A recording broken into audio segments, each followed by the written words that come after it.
mawazo yake yalifanywa yawe yanavutia sana. Kwa hiyo watu wakawa wanahusianisha uvutaji wa sigara na kuwa bingwa, kuwa bingwa, kuwa mshindi, kuwa na nguvu, umeona? Kwa hiyo wakasema sasa hiki kitapotosha watu. Inabidi hizi pakti za sigara tuziwekee hata chapa ya fuvu la kichwa, na baadhi ya nchi bado wanafanya hivyo mpaka sasa. Fuatilia sigara zinazotengenezwa Australia, utakuta wamekuwekea pakti ambayo inatisha ili kuzuia watu wasifanye nini? Wasiendelee kuvuta. Na ndio hii kampeni ikaendelea kwamba sasa hatuwezi tukaondoa kabisa uvutaji wa sigara, kwa sababu takwimu zinaonyesha hata sasa hivi kuna watu zaidi ya bilioni 1 duniani wanaovuta sigara, na wengi ni wako Ulaya na Asia, hasa nchi ya China. Nayo ndio maeneo ambayo yana kiwango kikubwa cha kansa ya mapafu.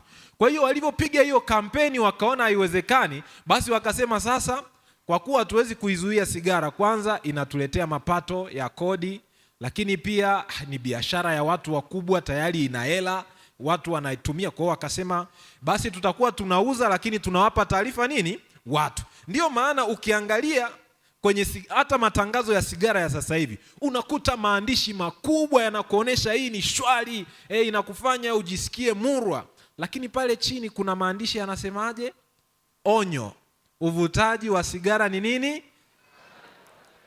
Sasa kimsingi kama wangekuwa na nia njema, ilibidi haya maandishi madogo ya onyo, Pastor Butoke, haya ndio yawe headline, ndio yawe maandishi makubwa, kwa sababu hiki ndicho kinachoenda kutokea kwa mtu anayevuta nini? Sigara, kwa mujibu wa hicho unachokiona hapo kinachoendelea kwenye mapafu na ndani ya mwili wako. Sasa uharibifu mkubwa uliotokana na sigara si tu kwa mvutaji, lakini hata kwa yule mvutaji wa mkono wa pili. Yaani si wewe uliyeshika sigara, lakini anayevuta sigara pembeni yako anakudhuru. Sigara ina sumu zaidi ya 1000, na kati ya hizo sumu 1000, sumu 70 zimethibitika ni visababishi vya kansa. Tunaziita potential carcinogen.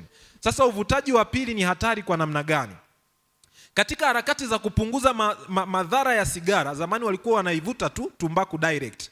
Baadaye wakasema sasa tuiwekee filter. Ndio maana kwenye sigara mtu anayevuta sigara huwa haiungui yote. Uongo ukweli?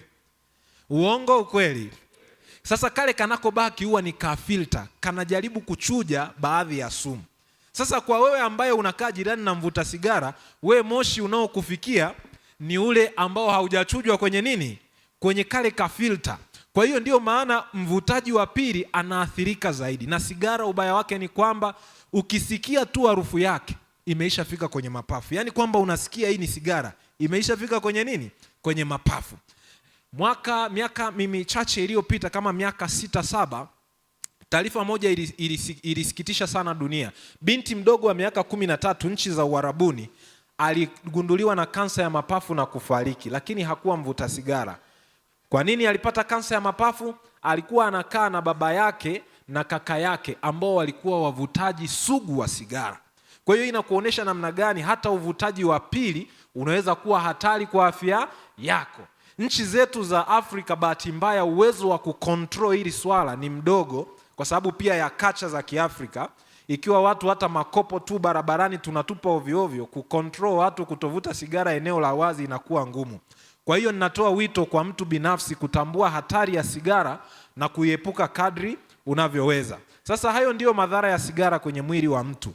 Moja, kila kansa inayotokea kwenye sehemu yoyote ya mwili inahusianishwa na sigara. Na kati ya vihatarishi vikubwa vya magonjwa duniani na vinavyoongoza kusababisha kifo, sigara ni namba 2. Inafuata baada ya lishe mbaya. Lishe mbaya inatangulia, sigara inafuata namba 2. Kuna vitu vingine hapo katikati, alafu pombe inafuata pia. Lakini sigara ni hatari zaidi. Hakuna kansa isiyohusianishwa na sigara, kwa sababu moshi wa sigara ni sumu. Unajua unapounguza ile sigara, yale mabaki ni sumu. Ile sumu inapoingia kwenye mwili inaenda kushambulia seli zako. Kwa hiyo seli zinashindwa kuishi katika utaratibu na mpangilio, hatimaye inasababisha kansa. Kwa hiyo kansa zinazotokea kichwani, shingoni, kwenye mapafu, kansa ya damu, hiyo leukemia, kansa ya tumbo, kansa ya figo, kansa ya kongosho, kansa ya utumbo, kansa ya kibofu cha mkojo na hata kansa ya mlango wa kizazi. Hivi vyote vinachangiwa na uvutaji wa sigara. Lakini sio hivyo tu, sigara pia inachangia ongezeko la matatizo kama kiharusi, upofu, inasababisha pia magonjwa ya kuoza meno yasiyotibika ya muda mrefu, inasababisha magonjwa ya moyo, inasababisha homa ya mapafu ama pneumonia, inasababisha mishipa ya damu kuwa migumu, inasababisha pumu ya muda mrefu, inasababisha kupungua kwa nguvu za kiume na uwezo wa uzazi, kwa sababu kwa mwanaume zile nguvu za kiume huwa zinategemea tu mzunguko wa damu kwenye via vyake vya uzazi. Sasa kwa sababu sigara ina tabia ya kufanya mishipa ya damu iwe migumu, inashindwa kusinyaa na kutanuka kwa uzuri. Kwa hiyo hata ile hali ya mtu kuwa mwanaume inapungua. Na nimeona wavuta sigara wengi wakiwa na hizi changamoto, kwa sababu katika kliniki tumekuwa tukiwaona. Lakini inaathiri pia mifupa, na ni rahisi kwa mtu wa sigara kupata mifupa yake kuvunjika kwa urahisi. Wavuta sigara wanakuwa na changamoto pia ya mwili, kwa sababu ni sumu. Sasa ule moshi uko ndani, basi hata jasho lake ukilisikia tu utasikia moshi wa sigara, akikohoa utasikia harufu ya sigara. Na huwa wana kitu tunakiita smoker's cough. Yani kwenye magonjwa ya kidaktari, kwenye orodha ya magonjwa tuna ugonjwa unaitwa kikohozi cha mvuta sigara. Kwa hiyo ni kwamba unapokuwa unavuta sigara, maana yake unanunua matatizo haya yote. Na sigara inafupisha urefu wa maisha kwa kiwango kikubwa. Sikia nikwambie, hata kama we ni mwanamke na unavuta sigara, bahati mbaya ni kwamba sigara inapenya na kumdhuru hata mtoto aliyeko tumboni. Sasa Biblia inasemaje? Kuna watu wanasema sigara haijazuiliwa na Biblia. Ni kwa sababu imegunduliwa wakati Biblia imeisha fanya nini? Imeisha maliza kuandikwa. Kwa hiyo ili uelewe kwamba haifai, inabidi uipime kupitia kanuni za Biblia. Huenda Biblia ingeandikwa miaka hiyo ya 1800, 900 wakati sigara inagundulika, mitume lazima wangeigusia, kama nilivyoeleza kuhusu sukari. Sasa Wakorintho wa kwanza 3:17 Biblia inasema, mtu akiliharibu hekalu la Mungu, Mungu atamharibu mtu huyo, maana hekalu la Mungu ni takatifu na hilo hekalu ni ninyi wenyewe. Sasa kama sayansi inatuthibitishia madhara yote haya, je, kuna tumaini ikiwa unaendelea kuvuta sigara? Nadhani huu ni wakati umefika mtu uamue kufanya maamuzi ya kuachana na nini?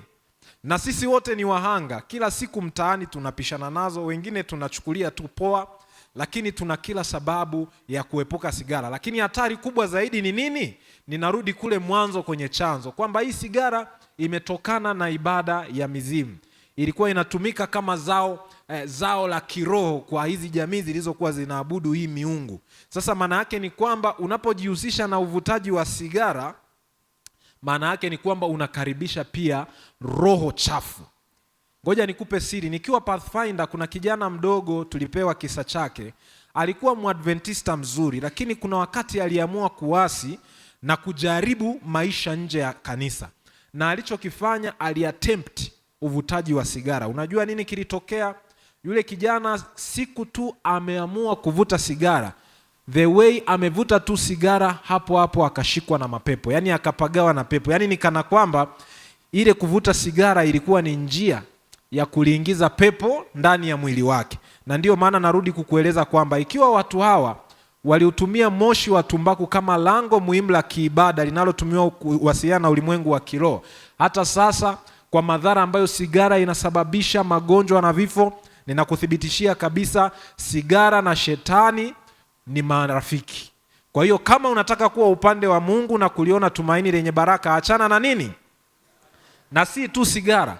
Pastor Butoke alikuwa ananiambia haya mambo ya kufukiza tuwe nayo makini, haya mambo ya moshi, kwa sababu kuna majani mengine kama bangi. Sijaizungumzia sana kwa sababu najua huku kwetu hata serikali inapambana kuidhibiti, lakini kwa baadhi ya nchi ambako imehalalishwa na kwa baadhi ya watu ambao ni watumiaji, wanasema kwamba inawapa connection na ulimwengu wa kiroho, kwamba wanaona vitu ambavyo katika ulimwengu wa kawaida huwezi kuviona. Kwa hiyo watu wa Mungu, tuwe makini tunapojaribu mambo, tufuatilie chanzo ili tusije tukajiingiza kwenye changamoto za kiroho, lakini pia changamoto za kiafya zitakazoathiri maisha yetu. Mungu awe nasi mpaka tutakapoonana kesho, kwa jina la Yesu, amina.